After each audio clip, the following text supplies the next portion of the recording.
Afternoon, everyone. Thank you for joining us for our weekly community briefing. Hopefully everyone's staying cool. Want to welcome a few new guests, some new faces to the briefing.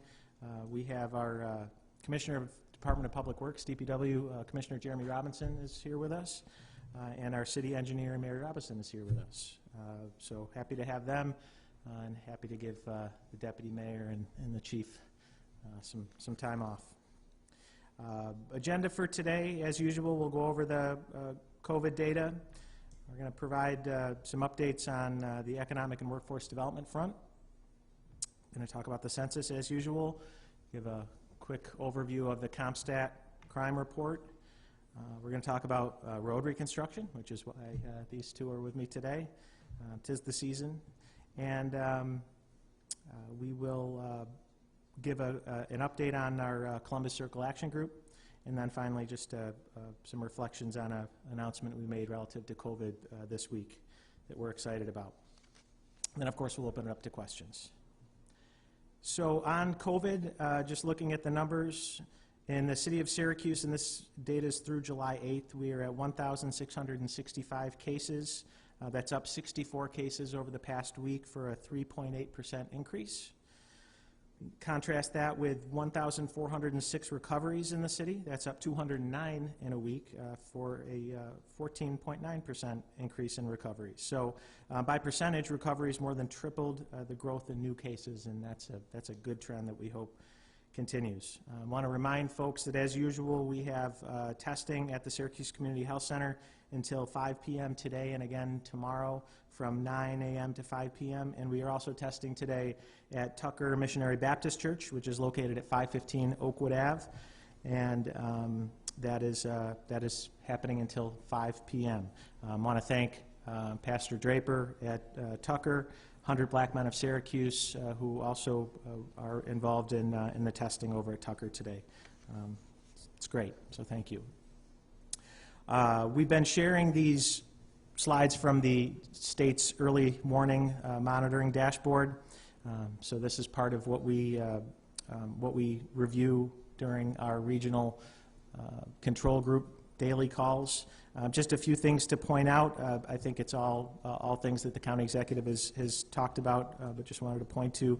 On the monitoring dashboard, you can see that we are seeing an increase in hospitalizations. We saw that earlier this week, but as the county executive has pointed out, it is attributable to a single long-term facility with a rise in cases that have resulted in hospitalization specifically to protect memory care patients.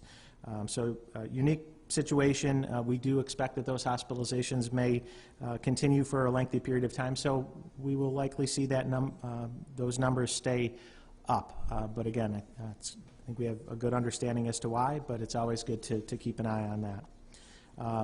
Another page on the dashboard looking at positive tests per day. As you can see in this screen, we are staying at or below levels that they've been at for more than 5 weeks. So we're holding steady there in a good way. We're 2 full weeks into phase 4 right now, if you can believe it. Of course, what's new today in phase 4 is that Destiny USA is reopened. We're excited about that. We know that people have been anxious to get back in there and to do some shopping, and from the city's perspective as a significant sales tax revenue generator, we're excited that people are able to be in there and able to be safe while they're in there, because again, that has to always guide our decision making is health and safety. We continue to monitor business affirmations in the city for the reopening process. As of the Wednesday report of this week, we were at 589 city businesses who have affirmed. That number continues to grow. So we continue to see positive progress, which is, again, especially as we look in other parts of the country, is significant and is encouraging. And the good news is, as evidenced by Destiny, it's allowing us to do more. It's important that we continue to be safe while we're doing it, but one of the areas that we had been really concerned about, something that we've been really proud to build up over the past couple of years, is our summer youth employment program. And for a while, it looked as though we were going to go throughout the summer without being able to conduct that program. Like a lot of other things, it's modified, but I am really excited to say that we will have a summer youth employment program this year. We literally just received funding thanks to the support of New York State and Governor Cuomo, as well as the support of County Executive McMahon. So we have almost $1 million in funding from the State Office of Temporary and Disability Assistance. That will enable us to hire 450 young people between the ages of 14 and 20 for jobs this summer. These will be a combination of both on-site jobs as well as virtual or remote jobs. Majority on-site, but some remote as well, which is consistent with every other employer. With that, though, especially given the short amount of time, in order to take full advantage of this funding, we need employers. We are calling on employers throughout the city of Syracuse and the region today.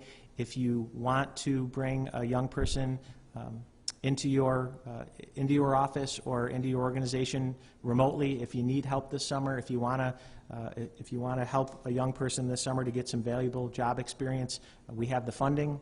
We just need the placements. So all you need to do is to be able to agree to accommodate one or more young people for the summer, and we will again get you the individuals and the funding. So if you're an employer and you're interested in bringing on some summer youth, you can go to cnyworks.com, or you can call 315-473-8250. Again, 315-473-8250, and that will take you to CNY Works. And also, if we do have some young people or parents watching, we do have a good pipeline of young people that are ready to go to work, but we can always use more, so you can also call that number if you are a young person or know of a young person that's looking for a summer job. It's really important for both building your network, building your experience, but also in this really difficult time, it's a great opportunity to do something positive. So really excited about summer youth employment. When we talk about employment, and particularly youth employment, it is really a critical component of our Syracuse Surge strategy. As we're making investments to compete in the new economy, we need to make sure that our young people are positioned to get those jobs in the new economy. So we continue to work on parallel tracks, giving young people opportunities for training and for experience as we continue to make investments that will help our region to continue to be competitive in the new economy. In that spirit, I'm excited to announce that it was just announced today by Empire State Development that we received funding as part of a competitive process through Empire State Development. They announced $1 million in funding statewide for smart city initiatives. Of that, Syracuse was awarded $200,000. We were one of only 3 cities to receive the larger grant amount of $200,000. And again, that's to advance a number of our smart cities initiatives, specifically related to this grant. We're going to use $50,000 for vacant structure monitoring and inspection.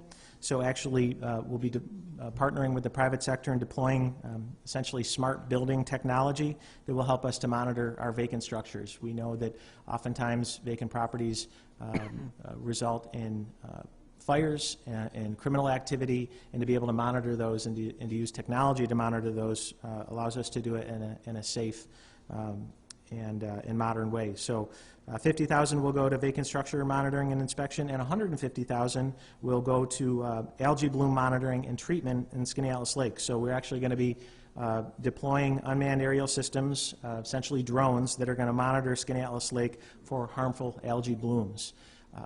Touches on a number of priorities, of course, protecting our water quality in Skaneateles Lake, but also advancing our investment in the UAS sector. So we're excited to partner with a number of stakeholders on these projects. Again, of course, Governor Cuomo and the team at Empire State Development, as well as some local research partners, including Syracuse University and New Air.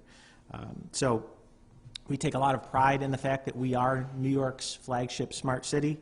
I think this grant funding is a testament to the progress we continue to make with Syracuse Surge and with our Smart City strategy, and again, really appreciative of the support that our team here at City Hall has given this work, the Common Council has given, and again, good progress to report there, and look forward to talking about what comes out of these projects. Quick update on Census. Not as excited about this update because the progress does continue to slow on the self-response rate. Last week we were at 49.1% self-response rate. This week we're at 49.2%. Progress, I suppose, but not nearly what we need. For better or worse, we continue to stay on par with our upstate counterparts. Buffalo's at 49.4, Rochester's at 47.5, Albany's at 49.6, but we need to continue to do more. So we're gonna continue to bang this drum and to encourage people to fill out their census form, encourage their family and friends to fill out their census form. That we have a lot on the line in terms of federal funding, and we only have one chance every 10 years to do this, so we want to make sure we do it right. On Compstat, again, a reminder, our Compstat reports are available on syracusepolice.org. I think we did see some slight improvement on the overall crime statistics week over week. Last week we were at 7% decline in overall Part 1 crime. This week we're up to 8%. That's the good news. The bad news is what continues to keep those numbers from getting better is our violent crime, which we know all too well. We are at 1% overall increase year over year on violent crime.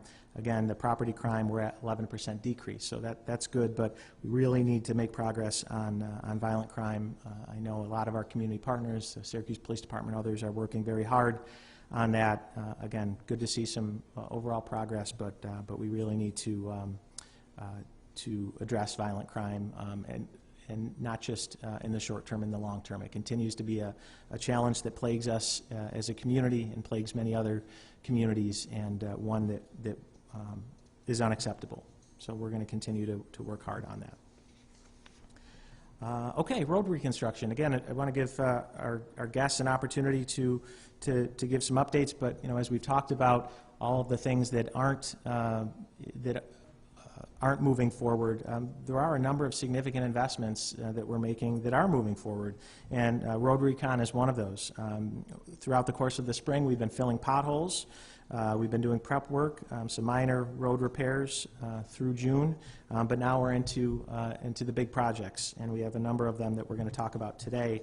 We're going to start with, again, our city engineer, Mary Robison, who has been working for years on a project that we're just about to get started on Salina Street, which is part of a bigger federally funded project involving both Salina Street and State Street. So Mary's going to tell everyone a little bit about that. Mary. Good afternoon, everyone. We are going to be milling and paving Syracuse's Main Street, which needs a much-needed resurfacing. The project starts on Monday. We're going to start on Salina Street at Martin Luther King Boulevard and work northerly all the way up to North State Street. We're going to be skipping over the 300 and 400 block of Salina Street while Water Department replaces a water main. We also lined the sewer in that area, which was in very poor condition. So this is a dig once type effort. So the water work will be completed before we complete the resurfacing in that area in the 300 and 400 block of Salina Street. The total project also includes State Street from Martin Luther King Boulevard to James Street, which will be completed in 2021. We will do some work later this summer, such as some sidewalk repairs, ADA corners, and some full-depth asphalt repairs. This project is being funded with federal transportation improvement money. Total project cost is about $9.7 million. 80% federal funding and right now 11.7% Marchicelli funding.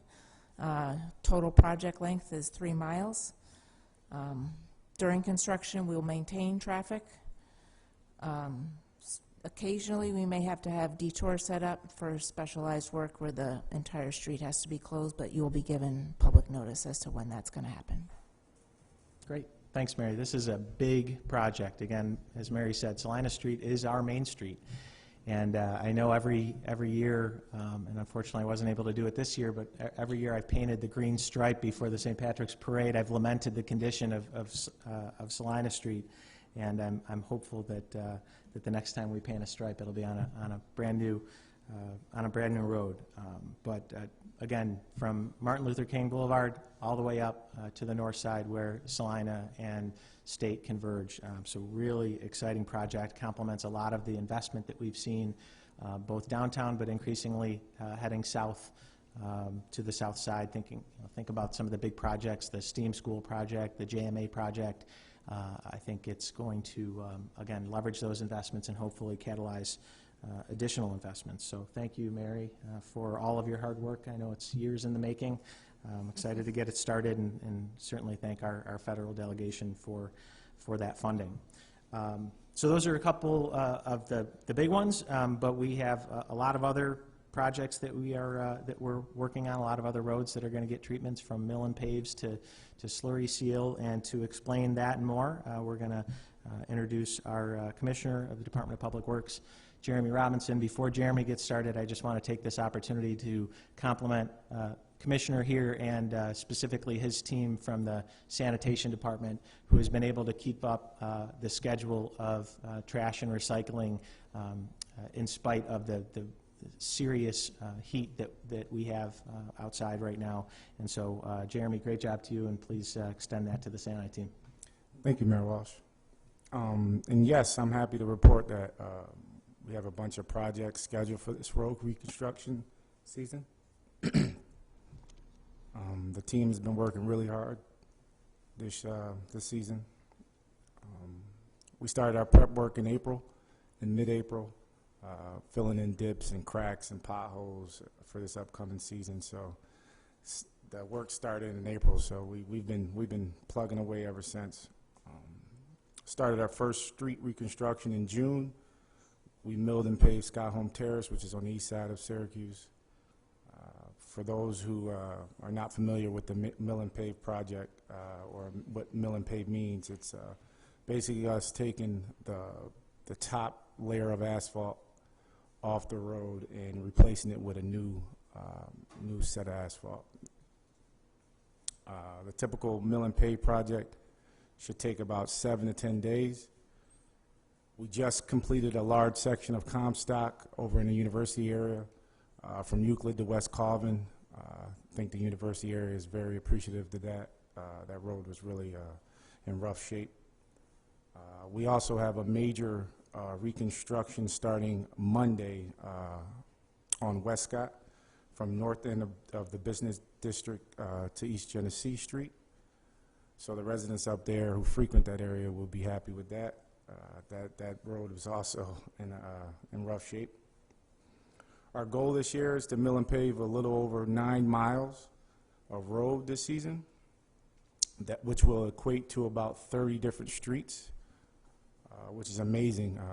We normally get about 18 on a normal year, but this year our team is really ramping it up and trying to do as much as we can. We're going to concentrate on some major roads on the east side of town. The north side, we're going to do Grant Boulevard from Wheaton to Butternut Circle, which is a major intersection. The east side, we're going to do Meadowbrook Drive from Holbrook to Euclid, which is a major street over on the east side. South side, we're going to do Midland Ave from West Onondaga to Tallman. The west side, we're going to do Shiner Street from West Street to West Onondaga. So we should hit every side of town on major thoroughfares, along with all the other streets we're going to be doing. And with all that said and be done, we're going to do 45 miles of slurry seal this year. So needless to say, road reconstruction is on its way, and we're going to try to do our best to make the city proud. Great. Thanks, Commissioner.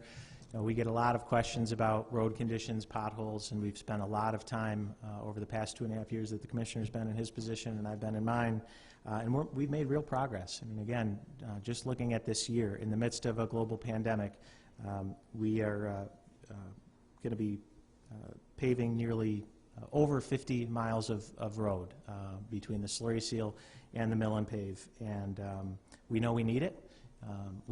It's increasingly a data-driven process now that we have our citywide analysis of road conditions, which we're going to update annually now with the Syracuse Metropolitan Transportation Council. So each year, I think we've seen consistent improvement from DPW and from our road crew. So thanks, Commissioner, for that. Thanks, Mayor. And again, thanks to your team as well. Lots more to come. Just a few final updates. On Columbus Circle, I announced in late June that we were establishing an action group. I'd hoped to be able to share the names from that group today. We're just finalizing the last few names, but we are moving forward with that action group. I've said consistently that the status quo in Columbus Circle is not acceptable. Changes need to be made, but we want to make sure that everyone who wants to have a voice in that process gets an opportunity to be heard, and we think that this, as a continuation of our dialogue circles, this action group is going to allow many of the different stakeholders that we've engaged up to this point, again, to have some final say in what the final determination is around the circle. I'm pleased to say that, again, we'll announce the representative, the members of the group probably, well, certainly early next week, hopefully Monday, but we have great diverse representation. We have representatives from Onondaga Nation that are going to be participating, representatives of our local Italian-American community. We will have new Americans on the group, members of our Black community, our Hispanic community, faith-based organizations, local government representatives, and again, some of whom participated in those dialogue circles. So we, again, we will have those names early next week. Those meetings will start very soon. We'll start them this month. The goal is to be completed with the process in probably mid-September. There'll be about 8 meetings total, about 2.5 hours each, and a number of different formats. It will all be virtual in order to maintain health and safety. But again, making real good progress there and moving it along as quickly as possible. So encouraged about the progress we're making there and look forward to reporting more. Finally, before we open it up to questions, just coming back to COVID for a moment, you may notice, I'm sure, how could you not, this big red button on my lapel. We had a really special day yesterday in City Hall. We welcomed a guest who I'm proud to say is a friend of mine, Carrie Mae Weems, who, if you don't know about Carrie, you should make it a point to look her up. She is a local treasure. She's an incredibly talented artist, internationally renowned, and she lives right here in Syracuse. And she reached out because she was watching what was happening with COVID, was particularly concerned about how it was disproportionately impacting communities of color, not just here in Syracuse, but around the country, and used her talent and her platform to advance a powerful public art project, which is called Resist COVID, Take 6. So in addition to the button here, which simply says COVID-19 is not a hoax, we have door hangers here. We have fans, which certainly come in handy on days like today. We have signs here. And again, it's, I think, at a time when many of us are tempted to let our guards down, when we are seeing things reopen, again, we can look no further than other states around the country and know that this is not the time to let our guard down. And in fact, this is the time to double down on doing what we know works. So what do we know works? Maintaining social distancing, wearing your mask, washing your hands, sanitizing your hands, in getting tested. I think that's an important additional piece that you've heard the county executive talking more and more about, especially recently around our young people. The testing capacity continues to grow, and we need to take advantage of that. So again, I want to thank Carrie Mae Weems for lending her talent and treasure to this really important program. I'm really proud that it's launching in Syracuse, but is not limited. It's going to be launching in a number of other cities throughout the country. And again, the timing couldn't be better for this message. So with that, I will open it up to questions. So today we've opened up the mall for everyone. How do you balance the triad of things where you want safety, you have customers that want to come in and shop there, but at the same time, a number of these businesses that came in today came in to basically shut down? So how do you kind of balance the three? So that's been the challenge throughout the pandemic. How do you balance maintaining health and safety while also acknowledging the impacts that the steps that we've taken to maintain health and safety have caused us other challenges. Again, I've talked quite a bit about the fiscal impact of the city of Syracuse. We know that people have been personally impacted through certainly health issues, but also job loss. It has had so many different impacts, but as we try to mitigate those negative impacts of the virus, what I'm proud that we in Syracuse and in Onondaga County and New York State have always insisted upon is that before all else, we have to prioritize health and safety, and we have to look to the data to drive our decision making.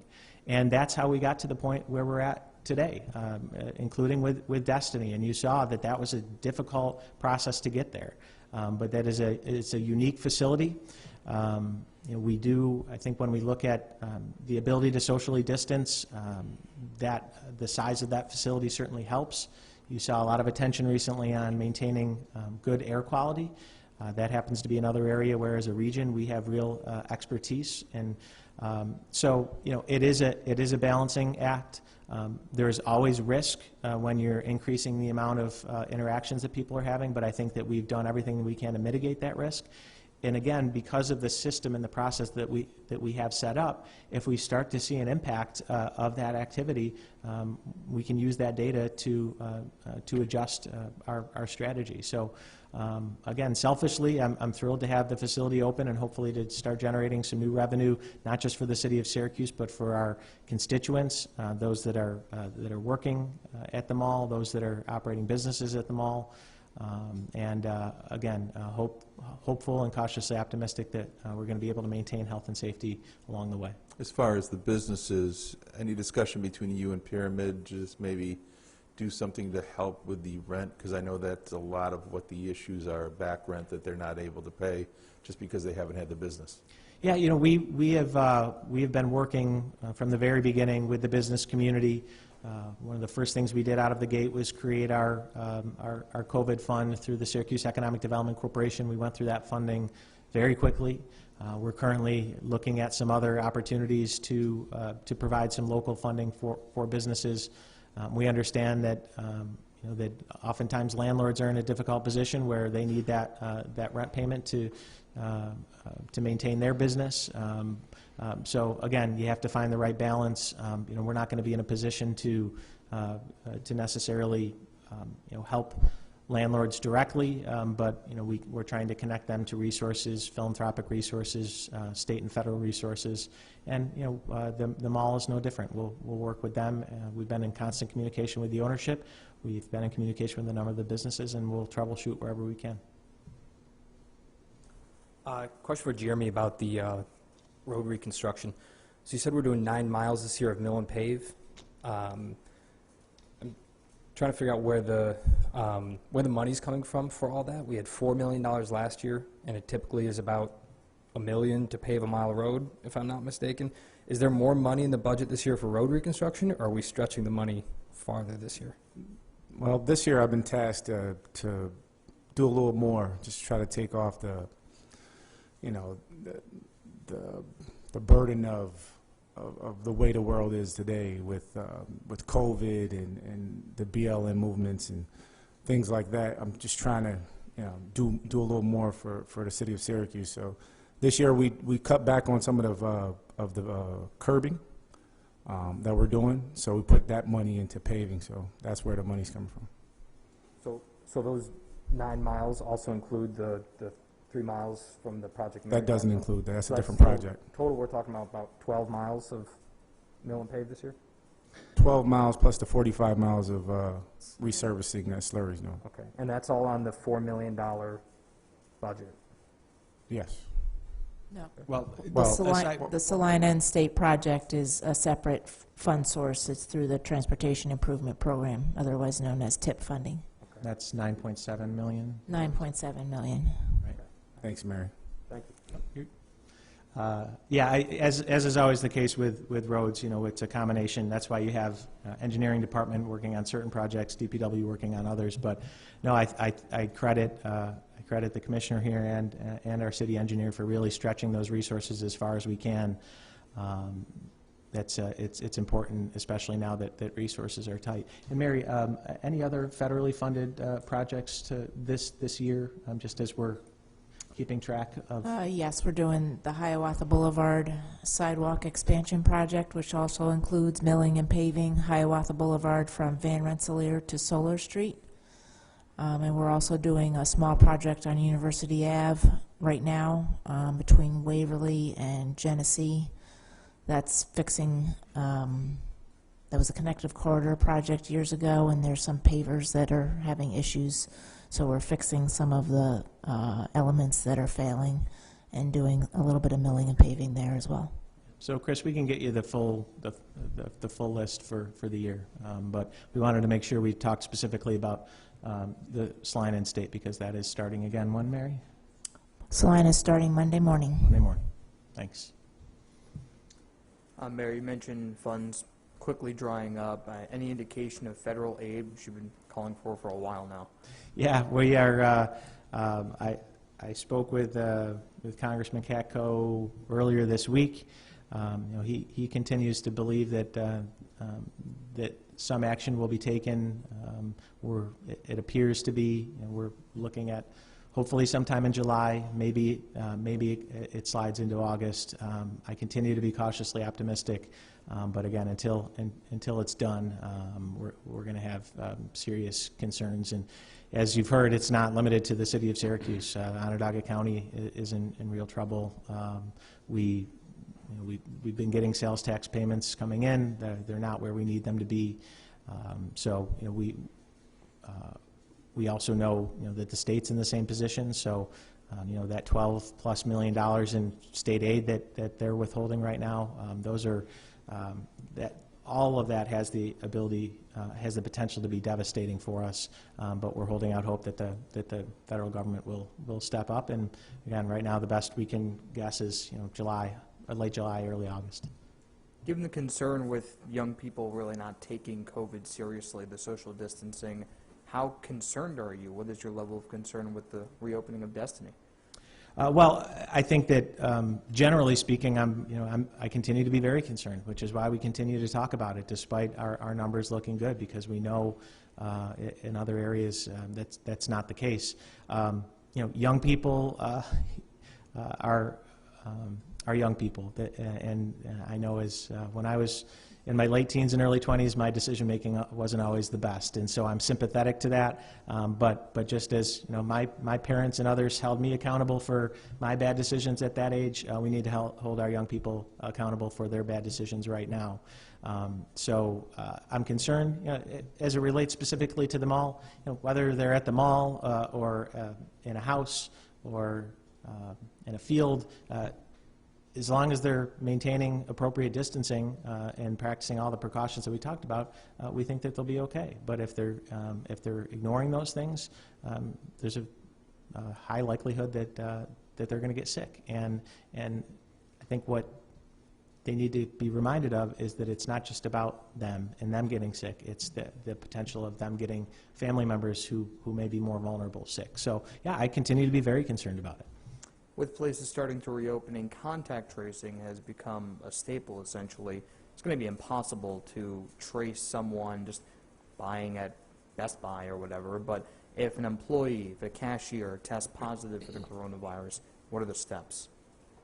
Well, I mean, I think that the process for contact tracing is well documented, and the county health department has done a really impressive job with it. So you know, they're going to continue that process. Obviously, as more things reopen, that has the potential to be more burdensome. But you know, that's part of the state's metrics to allow us to continue down these phases, is to have sufficient contact tracing capacity. So you know, somebody gets sick, they're going to go into quarantine. They're going to do contact tracing. They're going to identify anybody who was in contact within 6 feet of that person, and they will likely have to quarantine. So the process is no different. It's just, you know, the more that reopens, the more challenging it gets. But you know, we knew it going into it, and again, that's why having sufficient capacity is so important to continue that reopening process. And again, to the county's credit, they've done a great job with it. Should Destiny have reopened sooner? Well, you know, I certainly helped make the case that given where our data was, that it was my opinion, I mean, just that personal opinion, based on what I knew about the facility and based on where the data was, that I thought that an argument a solid argument could be made to reopen. But again, as I've said from the beginning, there's no playbook here, and as we go through those regional control room calls every day, we don't always agree on everything. But in spite of that, one thing that we have agreed on generally is that we need to try to stay on the same page, and ultimately it is the state's call and the governor's call about when to reopen. And while I may, you know, if I was in that position, I may have opened it earlier.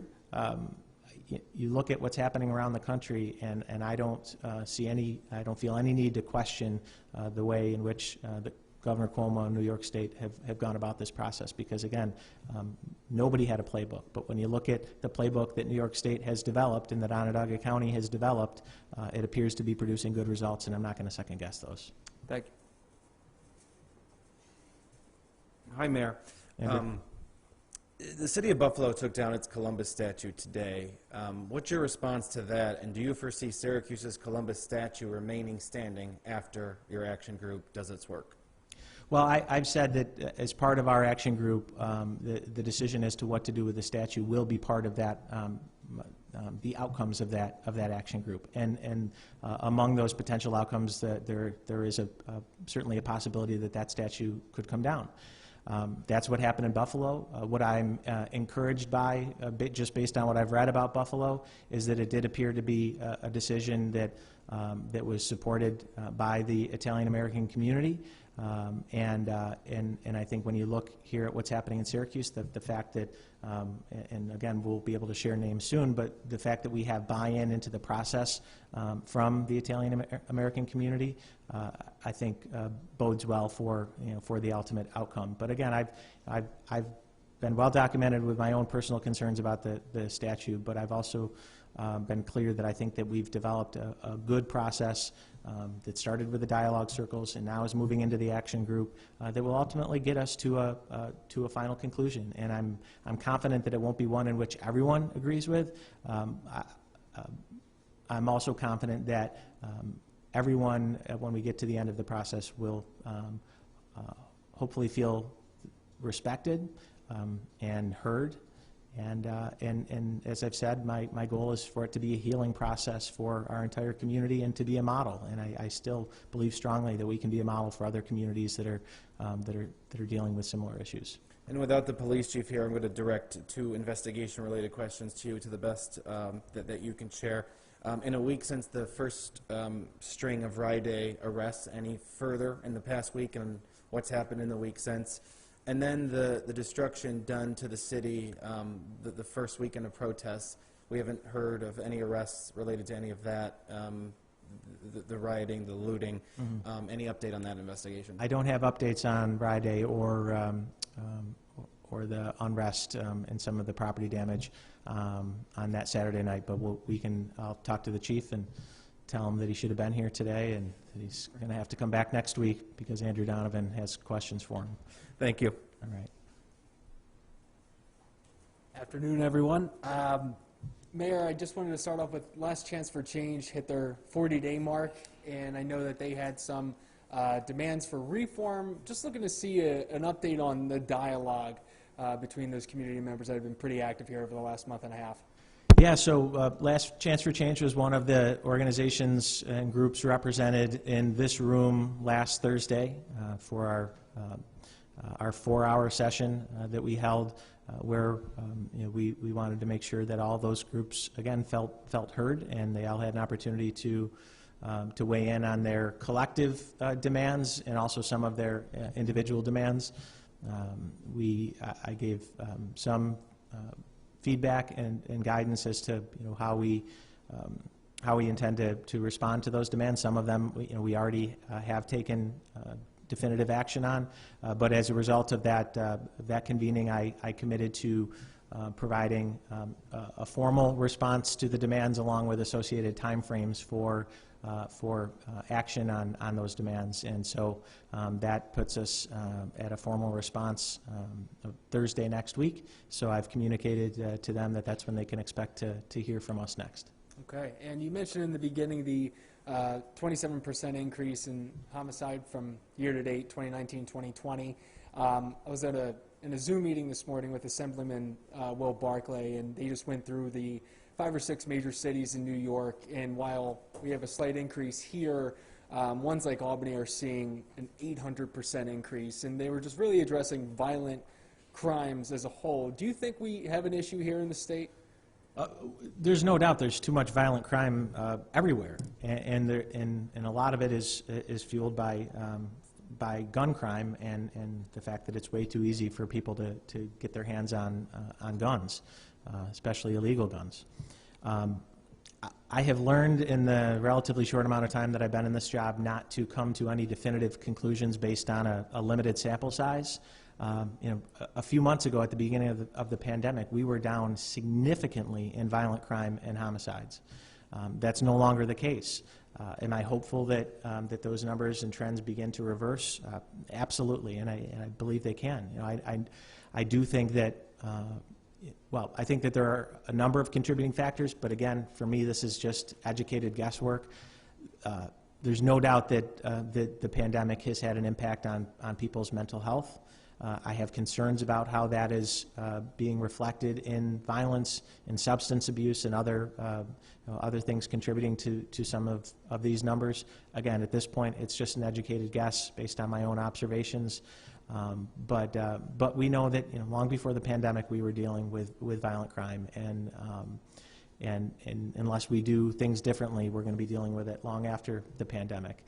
But I believe in Chief Buckner and his team at SPD that they're doing everything they can to address it.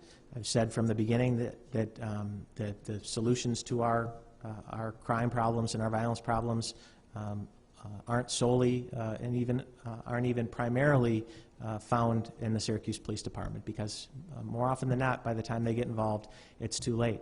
That's why you see us prioritizing building a new STEAM high school. That's why you see us prioritizing youth summer employment and making investments in smart city technology that will help us to be competitive in the new economy. We need to do a better job connecting people to opportunity, and also, as we've talked about during the pandemic, address the underlying systems, racist systems, unequal systems that are exacerbating all of the issues that we're facing today. So there is nothing that is of a greater concern to me than the violence that we see in this community. But I don't say this to minimize it, but just to put it in a broader perspective. As you pointed out, this is a problem that is not unique to the city of Syracuse, and in fact, many other communities, including in upstate New York, are dealing with worse conditions than what we're dealing with in Syracuse. So it's something that we have to continue to be focused on, continue to look to other communities for best practices, but again, there's no higher priority for me. Thanks, guys. For the Columbus meeting, you're going to have the group named next week. Are these meetings open to the public? Are they private? So we haven't scheduled the actual first meeting yet. We're going to announce the full list next week of participants. Those sessions are not open to the public. They are, as you can imagine, oftentimes very emotional. I know in the dialogue circles we had tears, we had anger. These are difficult issues. But again, the whole purpose of doing it in this way is to create a safe place and a safe space for people to have honest conversations about their feelings and their experiences and how they're contributing to how they feel about this space and about this statue. And it's a process that that I believe in and that I believe is going to lead us to a positive outcome for our community. And I'll open this up to Jeremy or Mary. I know that the Empire Trailway that's going to run through the Boulevard is partially by the city. It's a state-run project, but is this going to affect any of the work that you guys do, or are there traffic concerns that this project presents itself? Anything to say about that? I'll let Mary handle that one. The Empire State Trail is a state project. My projects that we're working on aren't really directly impacted by the Empire State Trail project, so I don't think we're starting on the south side of Salina also right now. So by the time we get towards downtown, I believe the Empire State Trail project will be further east.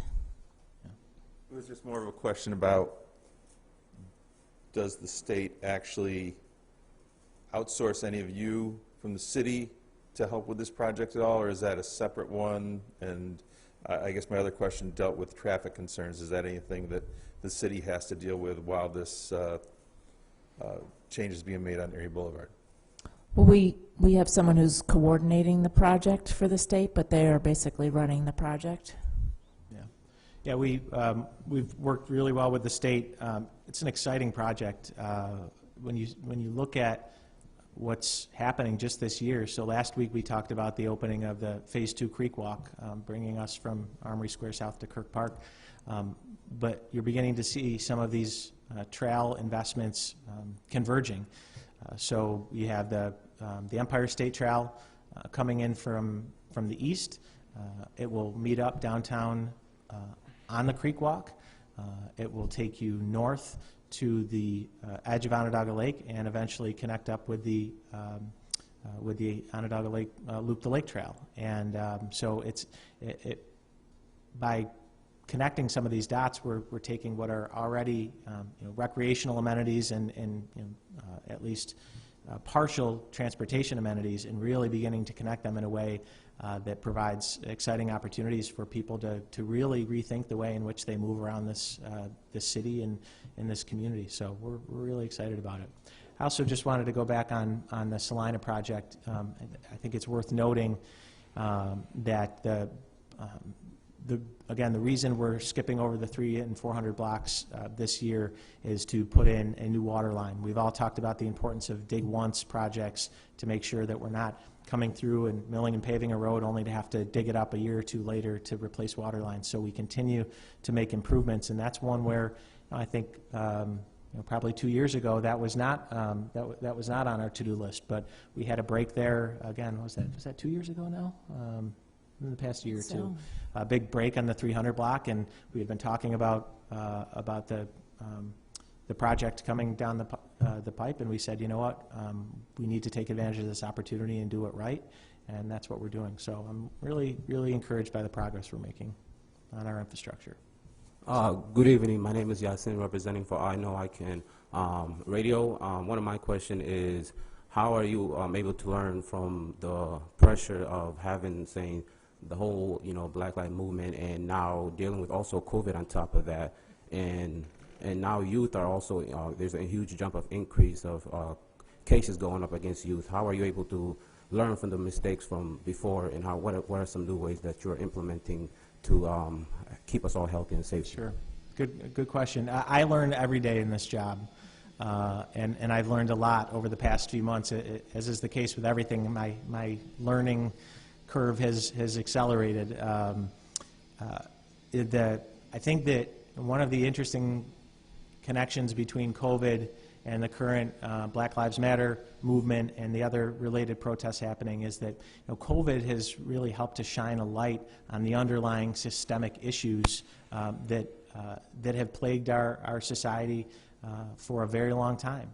And so, we've known leading up to COVID that communities of color are disproportionately impacted by certain health issues, and we see that as clear as day with COVID. And so I think it's brought it into focus for people in a way that it hasn't before. And specifically related to the issues being discussed among these protests, particularly around police reform and accountability.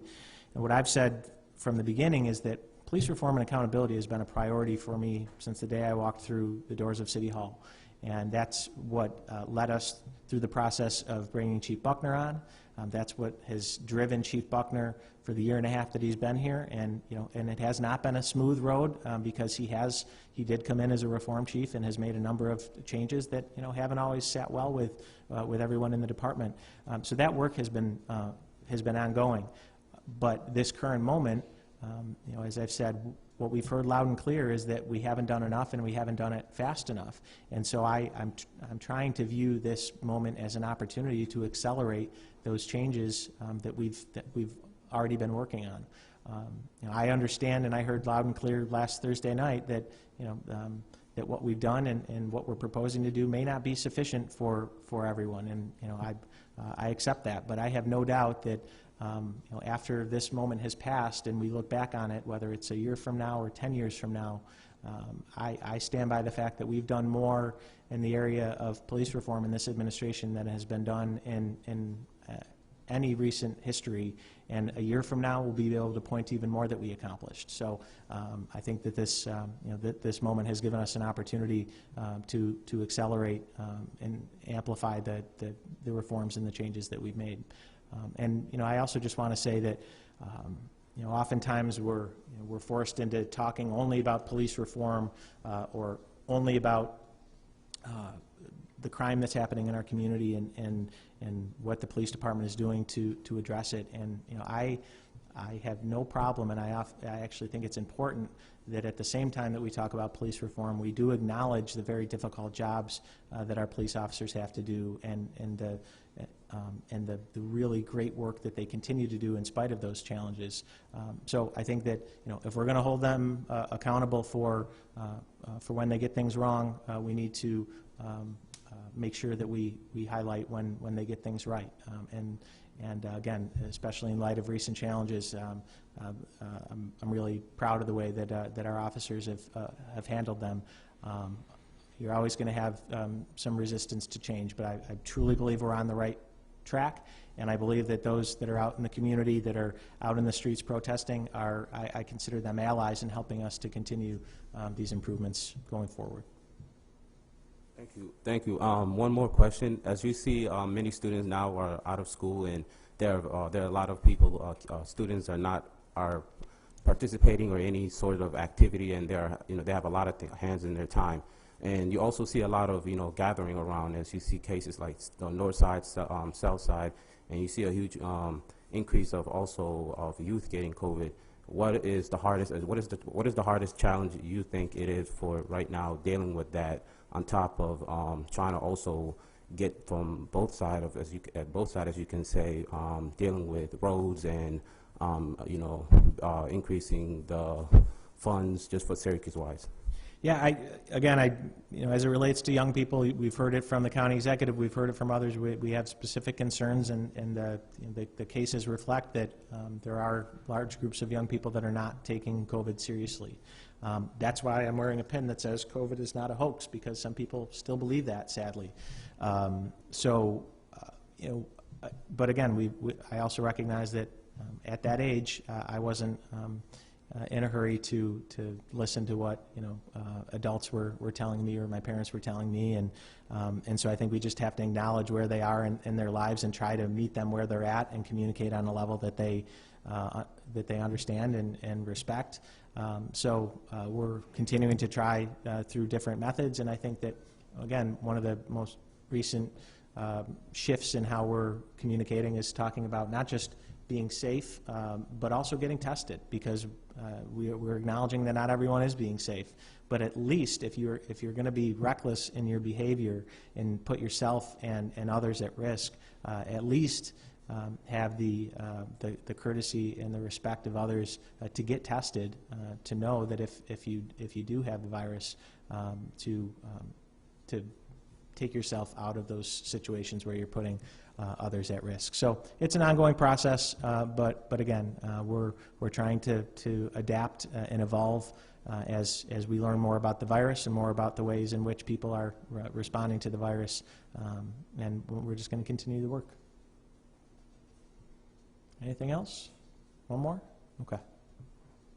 Just going back to your conversation with Congressman Katko about the budget deficit, really. How dire is the situation? You're hopeful for the end of the month, but from now until then, where are we? Yeah, you know, it's been a challenge for me to figure out the appropriate way to communicate the risk, because I don't want to be Chicken Little. You know, we are talking about paving a lot of roads, opening up some pools, so it's not as if you know, we're not in a position to do anything. But certain things that we're doing, we are taking on some risk based on, you know, the feedback that we're getting from our federal representatives that, you know, that there is a good chance that we get federal funding. I've tried to make it clear that that we have had to take some steps, some interim steps to mitigate the financial losses. Again, looking at those, you know, 100+ employees that were placed on leave without pay. Looking at the fact that half of our pools won't open this year, and we had to go and ask the community to help us to get 2 of the 4 open. We've already had to take some difficult steps. You know, a lot of our own summer employees that we would have helping out DPW, helping out codes, we haven't brought on. So, you know, we've already had to make some of those difficult decisions. But you know, when I talk to the congressman, I make it clear to him and to anyone else that will listen that without that federal aid, it is going to be devastating on the city of Syracuse, but more importantly on the people that live in the city of Syracuse, those that we serve. And there will be no way to make up for the losses without federal funding, without looking at service, cuts in service, and cuts in jobs. Again, I'm hesitant to be more specific than that, because again, I want to be I don't want to overreact, and based on the information that I'm getting, again, I think we have reasons to be hopeful, but that is you know, that is what's at stake, and we're going to continue to take steps in the interim to mitigate the impact. I talked last week about the fact that we're going to be rolling out an early retirement program soon. So we'll have more information on some of the specifics around those contingency plans, but without federal aid, the city of Syracuse would be devastated financially and otherwise. The stakes couldn't be higher. Thank you. Thanks. Chris? Okay. One more. Got an off topic to end on. You're up for re-election next year. Have you considered or have you decided whether you're going to ask either of the major parties for their support to get on the ballot? Boy, that is off topic, Chris. I try to keep my politics out of this building. All right, your question was, have I decided if I'm going to talk to both either party? Are you going to seek either party's line on the ballot? I haven't made that decision yet. You know, just as what was the case in 2017, I have to be on the ballot in order to be elected. So, you know, I have started to put some thought towards my ballot access strategy, but I have not gotten as far as deciding, you know, how to how to engage with the major parties. But, you know, for better or worse, that time is soon going to be upon us. So, thanks for the reminder. All right. Thanks, everybody. Have a good weekend. Stay cool. Thank you. Be safe.